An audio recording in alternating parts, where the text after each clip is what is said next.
Welcome to Explosive Enterprises, and our top data scientists have informed us that our viewership is evenly split between two demographics. One buys guns based on social media trends and then doesn't actually shoot them enough to realize their throwback boomer muskets have been obsolete since 1994. The other hopes that if they can do the world's most accurate Navy SEAL impression, then Dad will finally come back with the milk. Those are the only two possibilities. You have to pick one. Anyways, so today's a double feature covering VFC's gas blowback replicas of both the Colt Model 733 and also the Mk18 Mod 1, and we'll be taking this opportunity to evaluate the VFC V3 AR system as a whole. To be honest, we wanted to ease off of VFC reviews for a while as we don't want to give the impression of favoritism, but we felt this would be necessary to provide context for our upcoming review of the So let's jump right into it with the current retro darling, the 733. In our review of the ViperTech 733 a couple years ago, we briefly touched on the real 733's history, and I think it's worth going into a little more detail. The Colt Model 733, or RO733, was developed during the 1980s as Colt's M16A2 family replacement for the older Colt Model 629, better known as the XM177E2 or by its marketing names of CAR-15 Carbine or Colt Commando.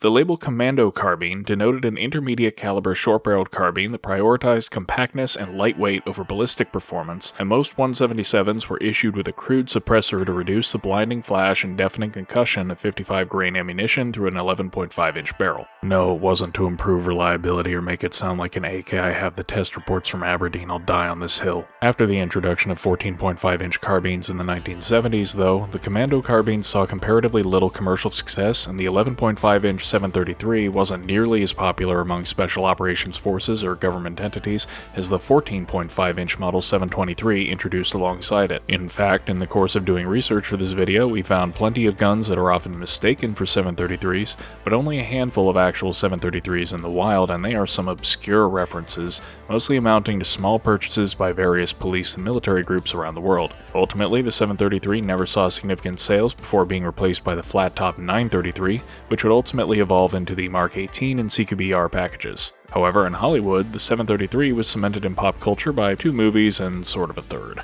First, there was Heat in 1995, prominently depicting the 733 as used by a professional bank robber crew during the climax of the film. Second came Black Hawk Down in 2001, showing late-model 733s in use among Delta Force operators, despite longer carbines having been overwhelmingly more common in the real world. And then Blood Diamond in 2006 showed a carbine which is, well, not really a 733 at all, but similar in overall profile, and so often lumped in with the others under that broad umbrella of CAR-15. The gun also had various TV appearances, including a bunch of times on Miami Vice. That's it! That's the stance! But today the Colt's known primarily from those couple of films and represents a popular entry point for retro ARs, both in airsoft and real steel. VFC's model is mostly a replica of the mid-production 733 shown in Heat, though there are some weird things about it, and we'll cover the specifics as we go. To start with, first impressions on the externals are okay. The physical texture of the receivers is a good match for forgings, and the steel parts do have a nice parkerized finish, but there are a lot of cast alloy parts with black finishes that ought to look more like steel, and a couple of finishes that are just kinda weird. Let's go piece by piece. Starting at the muzzle, we have a steel A1 birdcage flash hider over standard 14mm negative threading, and this secures with an O-ring concealed by a mock crush washer. Right off the bat, this is odd, as you would never find an A1 flash hider with a crush washer on any factory-built AR. A1 flash hiders are symmetrical and not timed, so they use a simple lock ring to keep them tight, while all but the earliest 733s used A2 flash hiders, which omit the underside slots and thus have to be aligned, which was done using a spacer called a peel washer, as the crush washer actually didn't come along until the 2000s. So if you want a heat clone or just a more accurate mid-production 733, swap out this A1 birdcage for an A2, which, to be clear, is just a standard M4 flash hider. But properly adjusting a peel washer is a headache, so we suggest using muzzle shims instead, which will get the same look. Behind that is the barrel, which is an 11.5-inch length and is zinc aluminum alloy. It's marked C MPC for Colt Magnetic Particle Tested Chromed, standard markings for this style of barrel.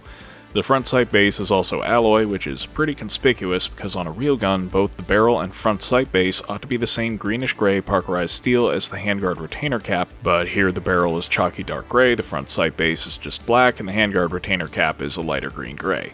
The front sight base is retained with a pair of crosspins, but also secured with a discrete grub screw on the underside. Note that also these are taper pins and have a direction, so if you go to remove them, tap on the rounded side. The gas tube is secured with a roll pin, nothing odd there. and this front sight also omits the bayonet lug since the barrel is too short to mount a bayonet, which is accurate to mid-production and later 733s. The sling swivel, though, is secured to the front sight base with a roll pin rather than a rivet as on the real deal. Roll pins were only used on early M16s and replaced fairly quickly, but this does make it easier to remove the swivel if you aren't using it and don't like the rattle. And lastly, the front sight is the round post used on the A1 rather than the correct squared post used on the A2 series. This adjusts for elevation by depressing the retaining pin and rotating the sight, which is intended to be done with a live round but can just as easily be done with a hex key. For the handguard retainer cap itself, just note that because it doesn't have M203 cutouts, an M203 won't fit without cutting into or replacing this cap. The handguards are a dimensionally correct copy of the skinny pre-M4 carbine handguards. They're made from VFC's usual shiny black plastic with just a hint of texture, which is pretty accurate in appearance to 80s era handguards, and feel more sturdy than some of VFC's other furniture. If I try to remove the handguards, if I get a tool so I can actually remove the damn handguards, you can see that they have aluminum heat shields on the inside, a nice little touch. This also exposes the gas tube, which appears to be aluminum rather than stainless steel, the fact that this is a 2-part barrel, and the hop adjustment wheel. More on all that later. The delta ring is unremarkable, although the spring it sits on is much stiffer than a real one and might be worth replacing, and if you don't have freakish grip strength, a handguard puller tool might be useful. I should note that since this part is aluminum on the real thing, it having the same finish as the receivers is correct. Speaking of which, the receivers are a flat black with a gritty texture that's a good match for forged receivers. The black coloration isn't quite right though, because while A1 era Colts were distinctly gray, A2 era ones weren't quite black yet and ought to be more of a dark gray, with the pure black coming around the late 90s. This finish is decent anodization and stands up to casual abrasion, but is no match for sharp objects. Well, the left side of the upper doesn't have much going on, so let's flip to the right. This is an A1 upper with a case deflector, also known as a C7 upper, introduced with mid-production 723s and 733s. At the top, the rear sight is mostly accurately replicated. It has both a standard 300-yard and long-range 500-yard aperture marked L, but flipping between them is really difficult due to excessive pressure from the spring tab underneath. For airsoft use, this isn't an issue, just set it to short range and leave it. The windage is adjusted by again depressing a pin and rotating the dial, but it's also pretty difficult, and due to tolerancing, only some of the slots actually allow the pin to fully pop back out again. It still stays in place either way, it just looks kinda weird. Below that dial, we find C and H forge codes for Colt and Harvey aluminum, and at the front we find 2 Colt proof marks. These are all correct for this era of gun. At the ejection port, we can see the carrier, which is flat black because it is zinc aluminum alloy rather than steel. The ejection port cover is parkerized steel, but like the rest of the parkerized steel in this gun, it's a much lighter color than the real ones, likely due to using zinc phosphate rather than manganese phosphate, and this stands out strongly against the black receivers. It stays locked when closed up. Out of the box, this took an excessive amount of force, but it has broken in. And lastly, know that the spring has this weird inward bend not found on a real one, though that has no functional implications. Anyways, the charging handle is mil-spec and travels smoothly. Below that is the forward assist, and I find this very funny. Because you're a dork? Because it doesn't actually work. You see, during the M16A2 program, Colt came up with this large round forward assist that was easier to manufacture than the A1 era teardrop, and you'll sometimes see it on early 723s, 733s, and M16A2s that used leftover A1 lowers. When Colt added reinforcement to the A2 lower receiver around the buffer tube, which you could see is missing on this M16A1, they discovered that this got in the way of the large forward assist. The short-term solution was to cut off a bit of the inside so that it could clear the reinforcement, and the long-term solution was ultimately the smaller forward assist design we still have today. Well, this VFC has an A2 lower coupled with the large round forward assist, and if I press it, it gets caught on the lower before fully depressed. Not really a huge deal since the forward assist isn't all that useful, but this combination of parts never existed on any production 733. In theory, a very early 733 might have the cut large round forward assist, but every 733 we've seen has had the modern small round style, so we suggest you buy a small round forward assist, which should cost you about 37 cents, and sell this large one to a real steel retro AR enthusiast for considerably more. This will most likely cause them to spiral into anxiety over how to make use of such an obscure transitional part until they end up building an entirely new gun for it. It'll be fun to watch, promise. Now for the lower, the takedown pins are steel, and while they're easy to pop in and out, they stay in place as they should. The markings are on this side too, with the magazine well showing Colt logos, M16A2 mark with no US government property markings, which is correct for a commercial gun because these were not produced under any military contract, the caliber, and a serial number. The serials are unique to each gun, with all the examples we've seen starting with the same 811, which is the correct serial number range for a 733. The other markings are just behind, and again, these are accurate to a real 733. The selector is alloy, but clicks very nicely between positions. Most Airsoft ARs get this wrong, but a good selector like this one lets you reliably go from safe to fire with just a flick of the thumb and without having to worry about indexing it perfectly.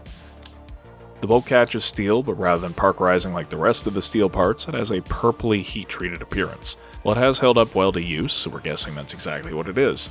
The magazine catch is nondescript, though note that it is aluminum alloy rather than steel. The release button itself is alloy, while the real thing is just machined aluminum, so this looks and feels correct. Cross pins are all steel. The trigger and selector are both alloy, but do at least look as they should. And the trigger guard is alloy, like the mag release, really close to the real deal, which is machined aluminum, and it does unlock and swivel down for winter use. The pistol grip is a standard A2 style, secured by a big screw as on the real thing, but it has a roughly rectangular profile of modern grips, rather than the fat oval profile of Colt grips. It's a subtle thing, but it does noticeably change how it feels, and as someone with larger hands, I much prefer the originals. At the back, the buffer tube has a steel lock plate and lock ring, which is a good copy of the pre-castle nut lock rings used on Colt carbines. The buffer tube itself is aluminum, and note that unlike modern buffer tubes, the ones of this era have only two positions, fully collapsed or fully extended. The stock is a good replica of the fiber light or plastic stock of the M16A2 carbines, which replaced the aluminum stock used on A1 era guns. It has a little bit of play, but this is common to real ones too, and isn't a problem in practice. The magazine is a little funny. It's a standard aluminum AR magazine and has Colt markings on the floor plate, and is pretty light at about 360 grams empty. But if we align it to the real thing via the mag catch cutout, we see it's a little too long just by the length of its base plate, and the curve starts a little too low on the body.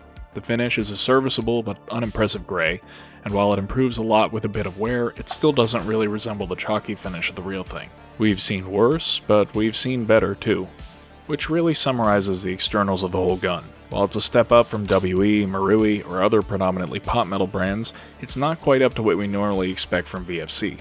Some of that is due to this being a budget model that uses cheaper materials, but some parts show odd choices of finish, something VFC has gotten better about on newer guns. There are also a lot of historically inaccurate details, which is unexpected from a company that's normally very good about attention to detail, particularly when they're clearly copying a specific gun from a specific movie and got some niche details like the serial number range correct.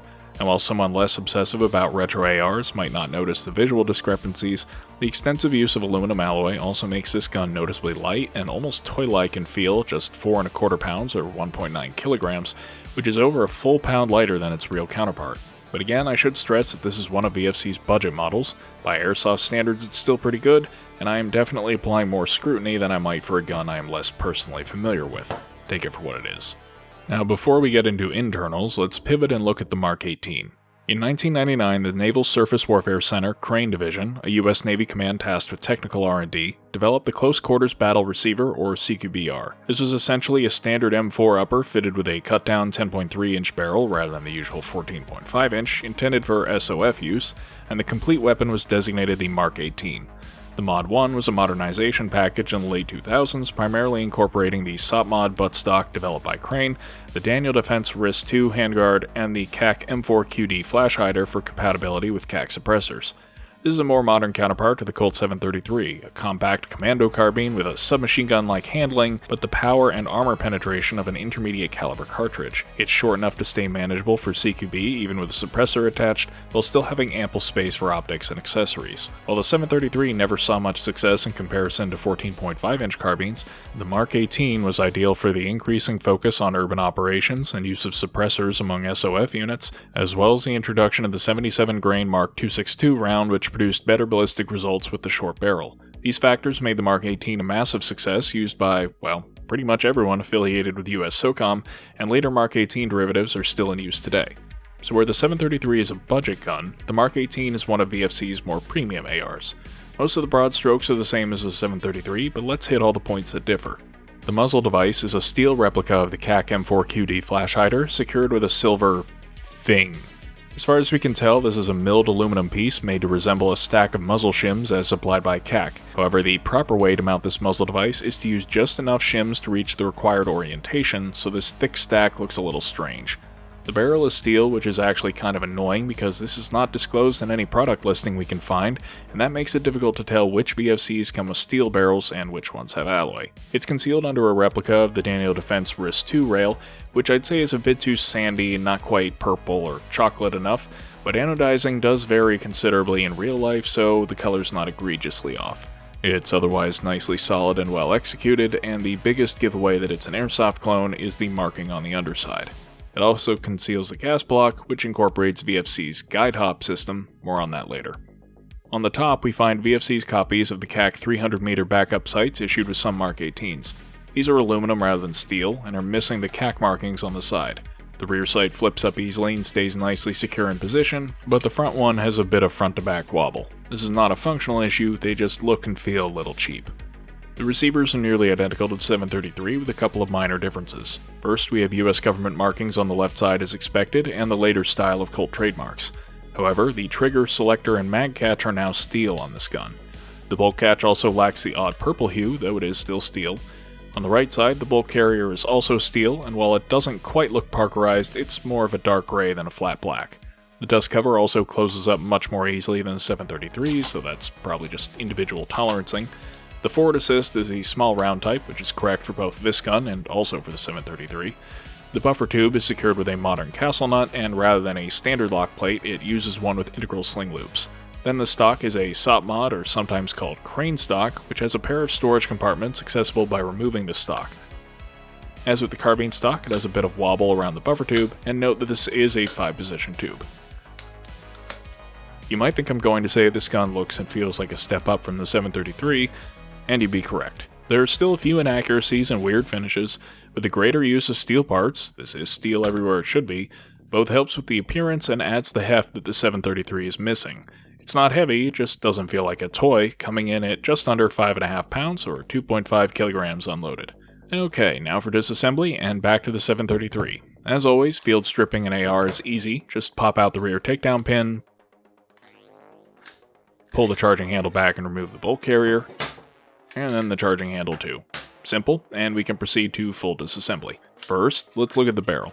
After separating the receivers, removing the handguards as mentioned before reveals the hop adjustment, which on this gun is a wheel accessible from both the top and bottom. Having the wheel on top too, rather than just the bottom like old WAs, makes it possible to adjust the hop even with a grenade launcher installed. Well, now the roll pin securing the mock gas tube can be knocked out, and that frees the gas tube.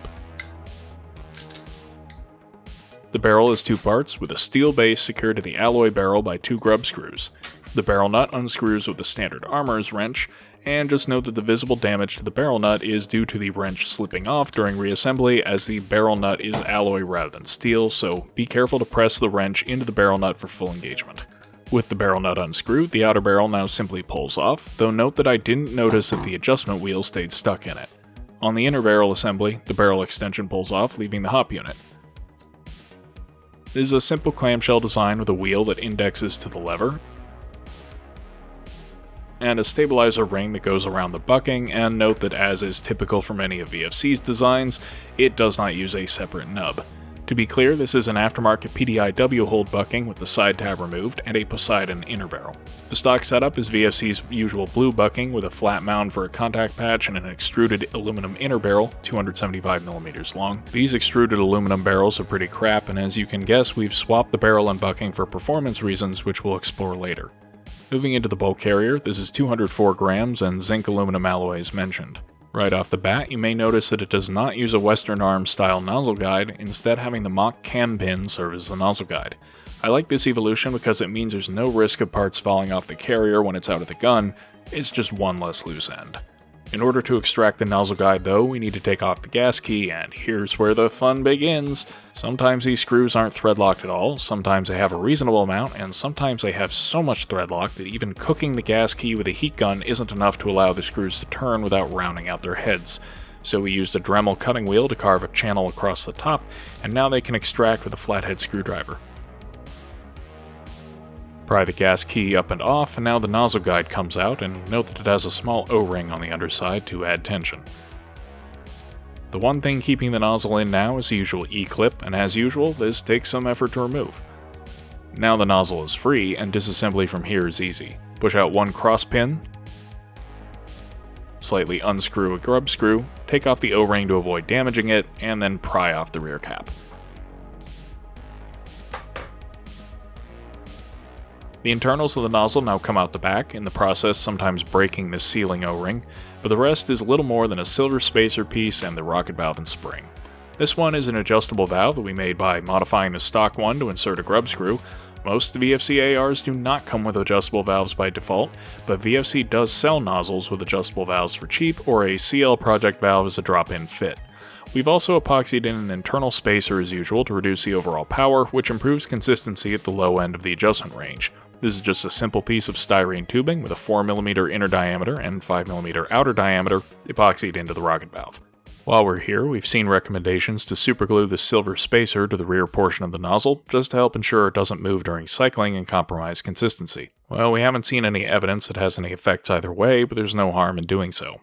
Pay careful attention to its orientation though, as the open side of the rocket valve should be visible through the inlet on the nozzle. Also, it seems that VFC has sometimes shipped guns with a silver spacer in the front of the nozzle. This reduces power, but it also compromises efficiency and recoil, so we highly recommend removing it. The right way to adjust power is by modifying the rocket valve, not the nozzle. Lastly, on reassembly, there are two things to pay attention to.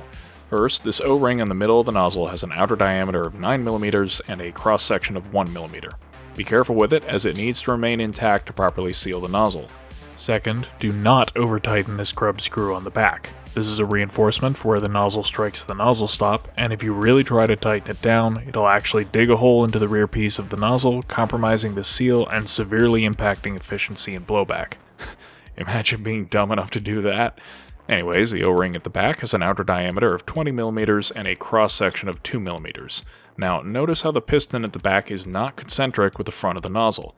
That's because the entire nozzle chamber in the carrier is offset to the left, providing more material on the right side to reinforce the bolt catch surface, which is a steel insert secured with a tiny roll pin.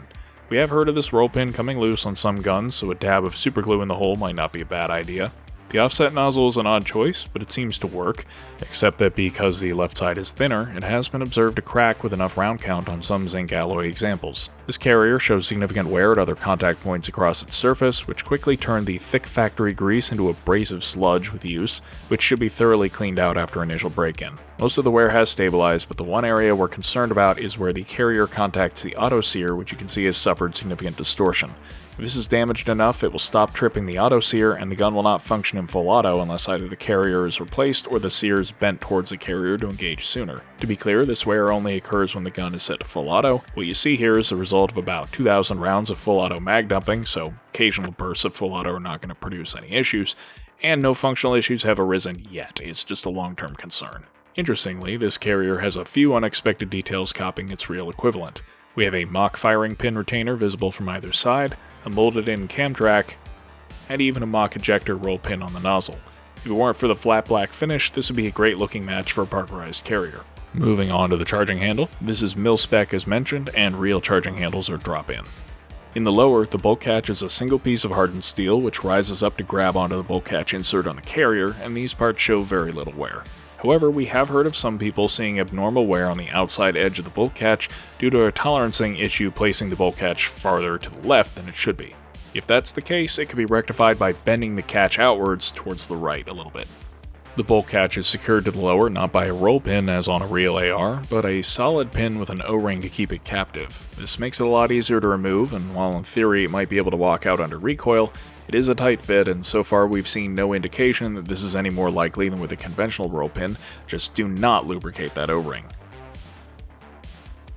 Well, I can also take out the magazine catch the same way as with the real AR, just pushing in the release and unscrewing it. With those removed, I can now take out the valve knocker assembly, or as VFC calls it, the gas firing pin assembly, or GFPA, by removing one screw. This is the revised design that distinguishes the V3 from the V2, and it is a very simple and robust system with just a thick torsion spring providing the necessary spring pressure to reset the valve knocker. With the GFPA removed, the screw on the hammer is now more visible. In addition to providing a replaceable surface that impacts the valve knocker, this allows the user to adjust how much gas is released per shot, allowing for better reliability in cold weather at the cost of increased gas consumption. We'll show exactly how that works later, but for now, note that if it is easy to turn, it should be thread locked so that it still stays in place when not fully tightened. Otherwise, this fire control group is a direct copy of that of a real AR, although the disconnector is significantly wider to reduce wear. The trigger, as mentioned, is zinc alloy, but the hammer, disconnector, and auto sear are all steel. In safe, the hammer is blocked from moving. In semi, the auto sear is disabled and the disconnector catches the hammer until the trigger is released. And on auto, the auto sear is enabled, the disconnector is disabled, and it releases the hammer every time the auto sear is tripped until the trigger is released. When the hammer is forwards, the gun cannot be put on safe. All correct to a real AR, and note that there is no valve knocker lock on the V3s, despite the carrier retaining the slope profile to engage one for the sake of backwards compatibility with V1s. If we take out the hammer, the axle, which is composed of 2 drums, falls out, and take care not to lose the lock ring in the middle. Unlike most gas ARs, this lock ring actually sits right in the center of the hammer, so the pin's corresponding groove does not have a specific direction and will retain fine if installed in either direction. The recoil system comes out by depressing the retainer pin, releasing a long recoil spring and buffer. The spring is unremarkable and it's fairly weak, comparable to a stock Western Arms spring. The buffer, though, is interesting. It weighs 92 grams, just a bit more than a real 3-ounce buffer, bringing the total reciprocating mass up to just under 300 grams. It has moving weights like a real carbine buffer, ostensibly providing a dead blow effect to eliminate bolt bounce when the carrier returns forwards. But it also has a strong internal spring, which, as is common on VFC designs, allows it to capture some of the excess recoil energy and put it back into the carrier on the forward stroke, increasing the rate of fire.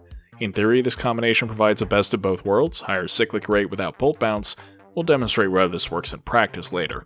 The tube itself is functionally mil-spec, but there are some differences. Note that because this gun uses the old-style lock ring, a spanner wrench is needed to remove it, and it may take some significant torque the first time thanks to the glue VFC puts on the threads. Now I can unscrew the ring and pull off the lock plate. But before I unscrew the tube, it is necessary to push down the buffer retainer to release it. As the tube comes out, it will release both the buffer retainer and the rear takedown pin detent spring concealed by the lock plate, which is annoying but accurate to the real thing.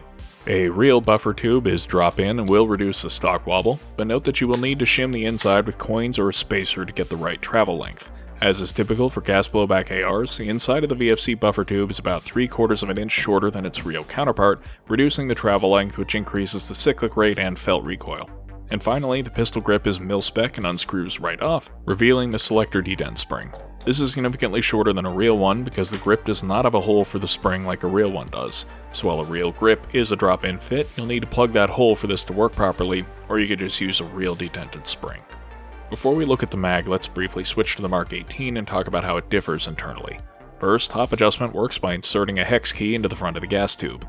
Turning clockwise decreases hop, while counterclockwise increases. To show how this works, the lower part of the rail comes off by removing 2 screws on either side and their nylon washers. Then, removing 6 hex screws frees the rest of the rail. Now we have a good look at the gas tube, or rather the guide hop as VFC calls this system.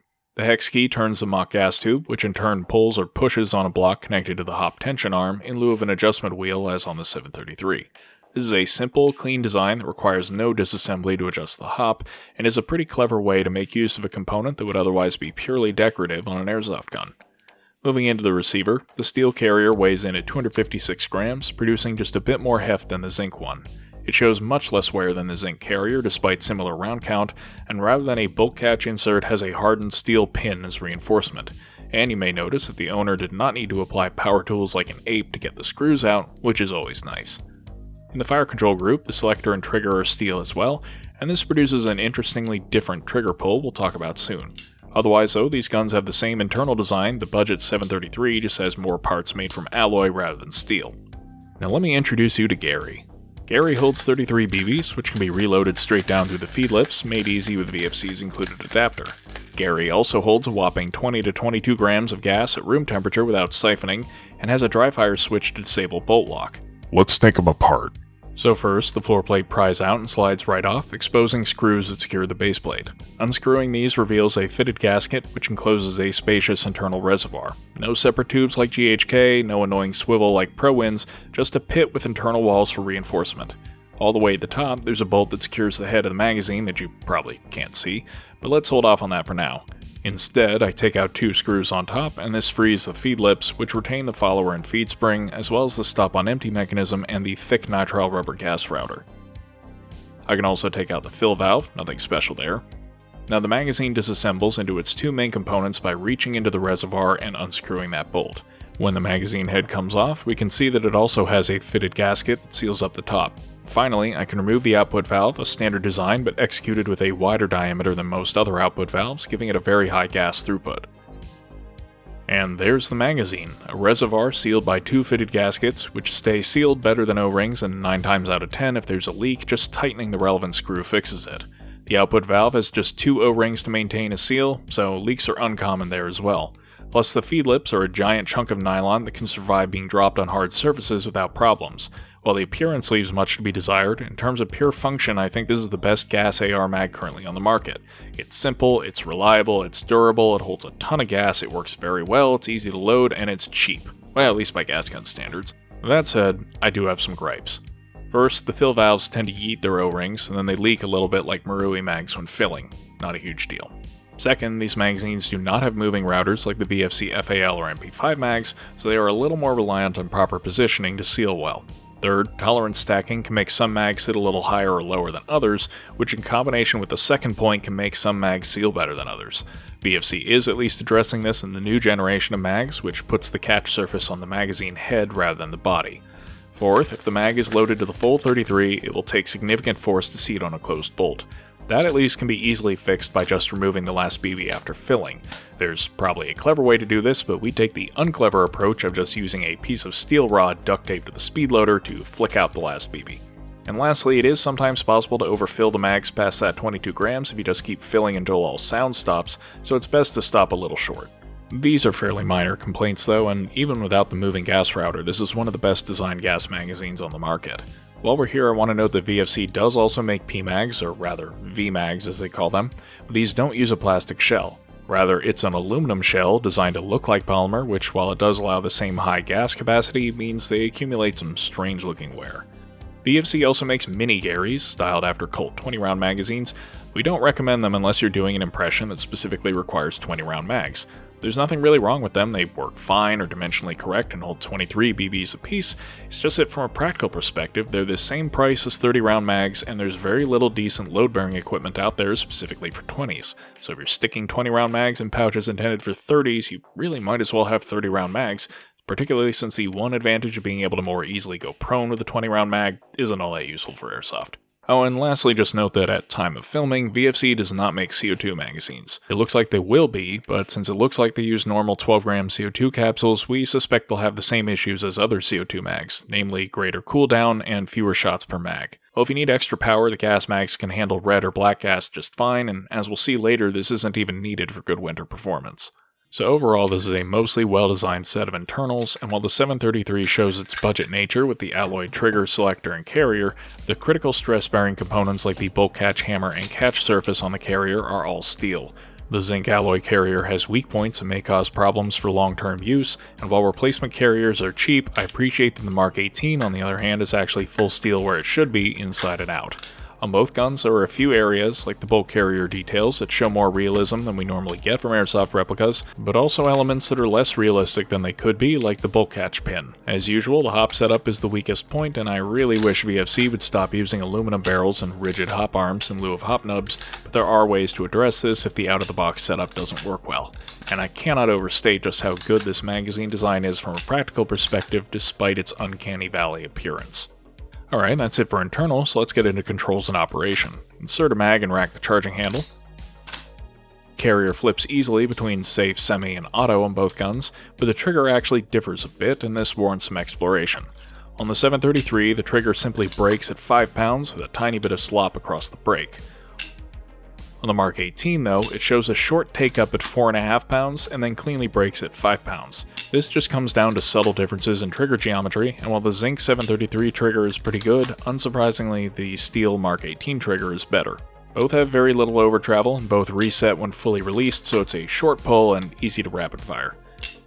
When the magazine is empty, it locks open, and the mag release smoothly drops the magazine. Insert a new mag and hit the bolt release and it's good to go. VFC has done a great job with all these controls, and it's a far cry from the squishy feel the Marui controls, though note that the release here is still much lighter than on a real AR. Now we go to shoot.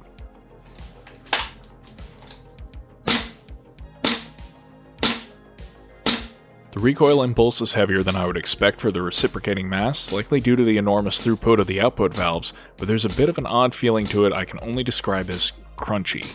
It turns out that's due to the buffer, as it seems that the spring interacts with the shifting weight strangely. More importantly, slow motion reveals that the VFC buffer still allows a bit of bolt bounce, which under rare circumstances can cause cycling issues.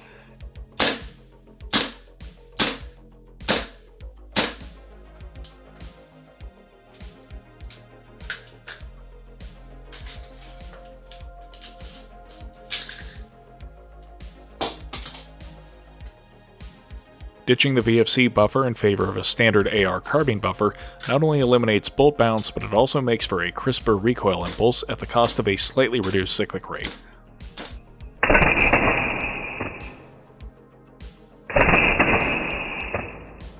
The Mk18 is more reciprocating mass, but it also weighs more, giving it comparable recoil. They both feel very nice to shoot, and I'm quite impressed.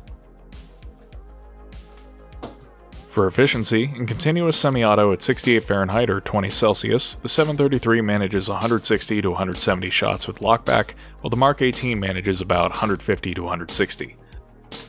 In full auto, either gun can manage 3 mags on a single fill if given time to warm up between strings of 33,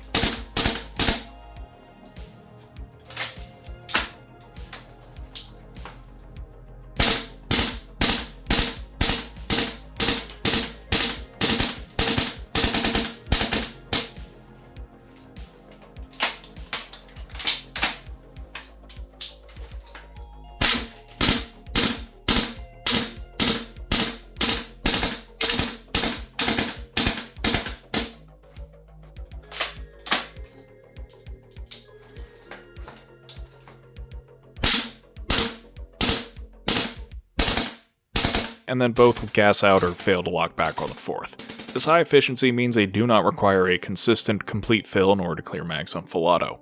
With a magazine chilled to freezing though, the system struggles a bit, and in this example you'll see it double fire on the last round.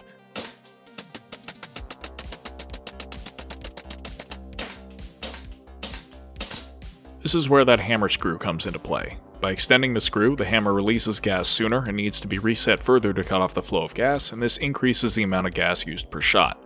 With this alteration, the guns can clear multiple mags at freezing on propane.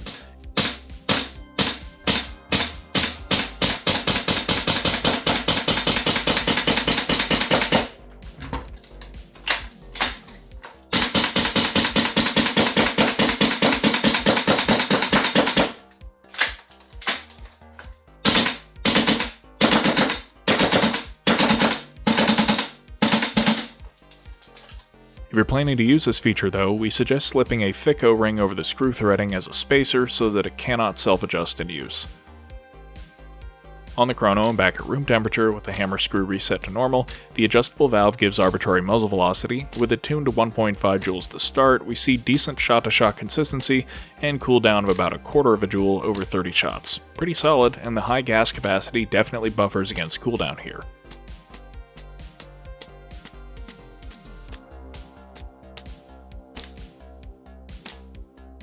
And now at range, well, with the stock hop-up, the performance in the Mk18 is not great.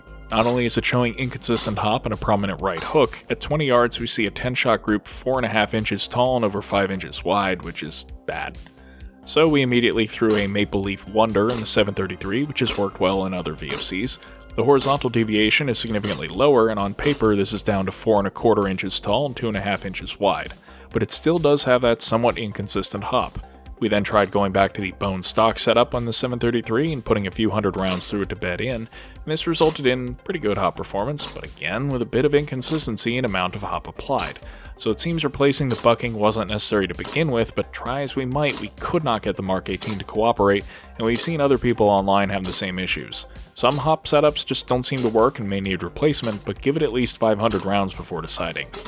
As a last experiment, we subbed in the commonly recommended PDIW holding, and saw similarly poor consistency, but then we paired it with a new inner barrel, and finally, that's more like it. Still not perfect, but definitely good enough for outdoor use. I'd get a grouping, but frankly, I'm tired at this point. I'm moving on. So from a practical perspective, these guns are both excellent performers out of the box in terms of efficiency, recoil, and temperature compatibility, where the stock hop is decent at best. We'll talk about further aftermarket options, but first, let's review practical handling characteristics of the guns themselves. And since these are ARs, and videos on AR handling are dime a dozen, I'd like to focus on what's unique to each model. Well, we'll start with the Mk18, as that's about as generic a modern AR as you can get short of M-Lock. At 6.2 pounds or 2.8 kilograms loaded, it's quite light despite the quad rail, and at just a hair over 30 inches or 76 centimeters at full extension, is scarcely any bigger than a submachine gun. Despite that short length, it's got plenty of rail space and you can attach grips, sights, lights, whatever, indulge in your Lego for gun nerds. Specific to this gun though, the default CAC-style irons that the gun comes with have a wide CQB aperture on the rear sight, making it pretty easy to pick up and ideal for airsoft use. The SOP mod stock also has the same length of pull at full extension as an M16A2 or standard M4, so most modern shooters will find one click in to be more comfortable, but since this is a 5-position stock, you have lots of options. The flat sloping profile also provides a nicer cheek weld than a standard carbine stock, though it may not play well with mesh face pro. With the sling loops, the carbine retains well the 1-point sling, though nowadays that's fallen out of common use in favor of quick adjust 2 points. And lastly, the guide hop is dead simple to adjust in the field with just a hex key. Otherwise, this is your generic level 1 starter rifle in a modern FPS. If you know ARs, aren't any surprises here, and that's fine. There's nothing wrong with it, it's just so blandly effective and endlessly customizable that I don't have anything particularly insightful to say. So, let's move on. The 733, on the other hand, comes with all the limitations of being a retro rifle. It's even lighter at 5.4 pounds or 2.4 kilograms loaded, and despite the minutely longer barrel, it's actually the same overall length due to the shorter stock. As mentioned, this is only a 2-position buffer, so your only options out of the box are either too short to comfortably aim or standard A1 length, comparable to that one-click in on the Mk18, which for most people works fine, but for some may feel a little long when used with body armor. On the flip side, if you're accustomed to fully extending an M4 stock, this carbine stock can be lengthened with a slip-on recoil pad. The irons have the longest sight radius possible for this barrel length, but the A1 rear sight has a narrow aperture out of the box. For the sake of practicality, you might consider drilling the short-range aperture out to 3mm, which will make it a lot easier to pick up in a hurry or under low light. You could also consider replacing the front post for the same reason, as we discussed in a previous video. As far as optics, the VFC will accept a rail mount and whatever will fit on it, and an era-appropriate sight would be an Aimpoint 2000, 3000, or 5000. Gooseneck mounts are also an option, but these put the weight of the optic way out front, and I find kind of spoil the nice balance of these compact carbines. If you just want a simple low-profile optic setup and aren't worried about historical accuracy though, we recommend your choice of T2 style optic mounted to an Airsoft Artisan carry handle mount, which is a copy of a now out-of-production Clay Zion mount. But any sort of carry handle mount should still allow use of the irons, and facilitates a heads-up shooting posture that is good for the sort of environments we encounter in Airsoft, being just a bit taller than a CAC Skyscraper or Unity Fast, but not as unnecessarily tall as the Goofy Goober. However, I feel obligated to point out that there are a number of fundamental issues with mounting stuff to the carry handle. Carry handles do vary in width, so most mounts are deliberately a bit undersized and rely on tension to stay in position. If you drop the rifle or just smack the optic into something, there's a decent chance the mount will twist just a little and significantly shift the point of aim. This also means that any time you remove the optic and reinstall, it needs to be re-zeroed. And if you leave this tension knob only hand tight, it may unscrew under the sharp impulse of gas blowback recoil. I only mention these issues because one of the common talking points of the retro AR revival is that they can mount lights and optics just like more modern guns. While it is technically correct, The best kind of correct. the carry handle mount was always something of a kludge, and there are good reasons why flat tops became the preferred optics mounting solution the minute Colt unveiled the M4A1. Someone who builds a retro rifle as a range toy and then just shoots at static targets may never experience any problems, but if you're banging your stuff around in a force-on-force environment, you just might. Our advice is to shim whatever mount you use with some electrical tape so that it takes some force to install, then use a pair of pliers to really crank the tensioner on there, and the extra friction ought to make it stay put in normal use, but be sure to recheck periodically. Anyways, if you want a light on the 733, there are a bunch of bespoke mounts on the market that attach to either the front sight base with the handguards, or you can roll your own. In this example, I have a basic aluminum rail clamped to the barrel using a 1-inch Weaver scope ring to hold a Mod Light PLH V2 in a 6P style body. I've secured a tape switch through a section of 2-inch bicycle inner tube, aka a Ranger band, wrapped around the handguard. This does make it a little more annoying to remove a handguard and adjust the hop, so one alternative is to use the handguard vents as a makeshift M-lock to mount a more modern switch. Speaking of hop adjustment, while it is a simple wheel on the 733, it's stiff enough that a tool will make it much easier, so keeping a coin, multi-tool, or hex key on hand is advised. Having to take off the handguard is a bit annoying to do in the field, but it's easy enough to just dial in the hop with the handguard removed and then reinstall. The last thing to talk about with the 733 is sling attachment. The default sling setup hangs on the underside of the gun, and while this is perfectly adequate for carrying over the shoulder, it's not ideal for carrying at the ready or for use as a tactical sling. So, take a piece of paracord about 6 inches long, bring the ends together and tie a simple knot, and you can lightly melt it if you want to keep it secure. Stick this loop through the front sight base and pull the knot through the loop, and now you have a top sling attachment point. The default attachment at the back will work fine with it, so you are good to go, and if you don't like the sling swivel rattling around, you can now use a roll pin punch to knock it out. This provides a top sling setup that keeps the gun upright when slung. And that's pretty much all there is to say about it. Like the Mk18, it's a short, lightweight carbine with standard AR controls and handling. Unlike the Mk18, it has some limitations on its ergonomics as well as optics and light mounts that someone accustomed to modern ARs might not expect. Still, if there's anyone out there who can't work around these very mild caveats on a sub 5-pound compact carbine, our diagnosis is skill issue. Alright, now let's get into upgrades and aftermarket, starting with rectifying deficiencies we've identified thus far. First, we always recommend adjustable nozzles, and modifying the stock one is pretty easy. Just snip off the block on the back, drill a 2.5mm hole, thread for a 3mm grub screw, or if that's too hard, CL Project just sells pre-converted valves for about $10. Or if you don't want to open up the nozzle, VFC sells adjustable nozzles for under $20 USD. Or if you don't want to take out the nozzle, VFC sells entire bolt carrier groups with adjustable nozzles for over $30 for the alloy version, or a Crusader steel carrier's $150. Similar deal with the hop-up. If you aren't happy with the stock setup, try a W-hold and a better inner barrel. If that doesn't help, GHK and Maple Leaf both make hop setups that will fit and accept standard GBB style buckings and barrels, but they are rear adjusts, so you lose out on the wheel adjustment or guide hop. And if all that seems like too much trouble, TNT makes complete drop-in setups. Oh, and Guillotine Airsoft, whose replacement hop arm we recommended in our MP5 follow-up, is working on a replacement hop arm for the VFC ARs. If that ends up doing for the AR what it does for the MP5, noticeably improving accuracy and hop consistency with the stock barrel and bucking, it'll be an easy recommendation, but obviously since it hasn't actually released yet, we can't make any guarantees. Well, if you want more recoil, a Vipertech recoil spring plus a heavier buffer like this H2 gives a nice jackhammer feel at comparable cyclic rate to stock, while still being more than efficient enough to clear mags on full auto. If you don't like the weight or balance with the zinc barrel, then there are steel barrels available that can reuse the original sight hardware. Just note the difference between the pencil barrel of the 733 and other retro guns, and the wider government profile replacements, which will need different hardware.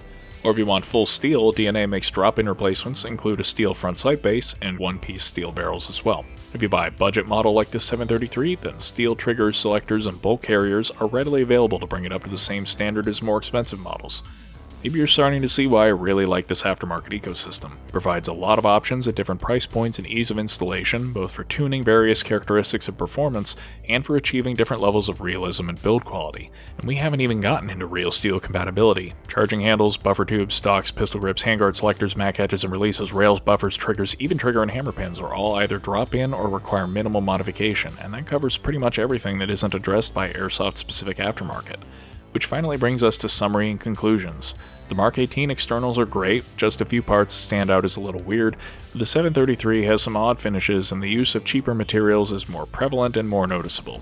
Both guns have nearly identical internals though, with well-designed nozzles and fire control, user-friendly hop adjustment systems appropriate to each model, and some of the best magazines on the market, though the 733's zinc carrier is a noticeable weak point. The guns also readily accept adjustable valves, though dealing with thread lock can be a chore.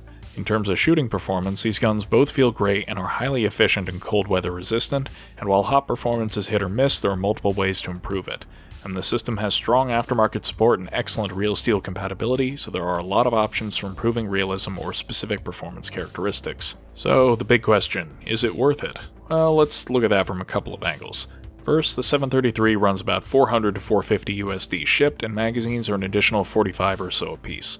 For retro rifle, the only real competition at this price range is WE, and the stock VFC costs about as much as the WE plus RA Tech steel fire control group, while having better recoil, better efficiency, better mags, and greater use of steel in the externals. Now if you decide you want a fancy, historically accurate retro rifle and start dumping steel parts in it, then the price quickly starts to approach that of DNA.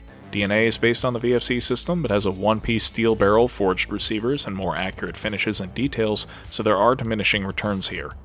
Switching to the Mk18, at about $600 to $650 shipped, the VFC is cheaper than either the Tokyo Marui or GHK equivalents. Since the Mk18 comes with all appropriate steel parts already, the most it needs is an adjustable valve and maybe hop parts and it's good to go, which actually makes it substantially cheaper than bringing a budget VFC up to the same standard. Other models may need a steel barrel to reach the same level, but are still pretty aggressively priced.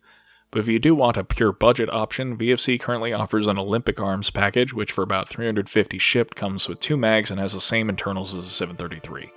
I do think the more expensive VFCs are probably the better bang for your buck, but this is an overwhelmingly better value than the WA clones we keep seeing with their god-awful magazines, and can be built out into a different configuration just as easily as any other VFC. VFC actually has a confusing number of variants at varying price points, so refer to this chart courtesy of the Heavy Recoil Club for specific features about each one. The long and short of it is that compared to other gas ARs, out of the box the VFC V3 is the all-rounder. It offers good core design, the best gas AR mags currently on the market, and most of all good value for money at multiple price points with extensive aftermarket support and real steel compatibility. Am I going to replace my Vipertechs with VFC equivalents? Nah. But for someone looking for a budget gas blowback rifle or a retro rifle that isn't WE but also doesn't cost 4 digits, or just a mid-range AR that's more realistic than the performance-focused Marui but without all the problems of GHK, this is a cost-effective choice. As is typical for VFC though, don't expect perfection out of the box. Okay. That hop design is definitely the weakest part of this system and the only thing that holds me back from universally recommending it over the Marui as a pick-up-and-play option, but it can be addressed, and I think that makes this the better platform for someone willing to tinker with their gun or just more interested in realism and real steel compatibility than pure gameplay effectiveness out of the box. Well, I might not end up keeping this 733, but one of the other XE crew has been tempted by the siren song of the gas retro rifle, so we'll see what ends up happening there. We hope you enjoyed this video, and if you'd like to support us, consider checking out our merch store linked in the description. And as always, thank you for watching.